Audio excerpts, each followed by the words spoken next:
દમણથી સુરત જતી કારમાંથી 2.72 લાખનો વિદેશી દારૂનો જથ્થો એલસીબી પોલીસે ઝડપી પાડ્યો। વલસાડ જિલ્લા પોલીસે દમણથી સુરત તરફ લઈ જવાનો વિદેશી દારૂનો મોટો જથ્થો ઝડપી પાડ્યો છે। વલસાડ એસપી ડોક્ટર કરણરાજ વાઘેલાની સૂચના મુજબ બુટલેગર વિરુદ્ધ કાર્યવાહી કરવામાં આવી હતી। પીઆઈ ઉત્સવ બારોટના માર્ગદર્શન હેઠળ એલસીબીની ટીમે બાતમીના આધારે ભીલાડ સેલવાસ રોડ પર નારોલી પોલીસ ચેકપોસ્ટ નજીક કાર્યવાહી કરી હતી। Hyundai venue car number VJ15CK0577 ને રોકીને તપાસ કરતા તેમાંથી વિદેશી દારૂની બોટલ નંગ 876 મળી આવી હતી। જપ્ત કરાયેલા દારૂમાં વિક્સી બિયર અને વોડકાનો સમાવેશ થાય છે। દારૂની કિંમત ₹72,72,936 છે।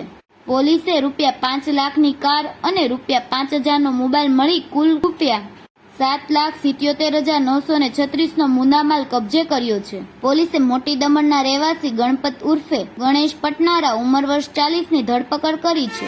ભીલાડ પોલીસ સ્ટેશનમાં પ્રોહિબિશન એક્ટ હેઠળ ગુનો નોંધી વધુ તપાસ હાથ ધરવામાં આવી છે।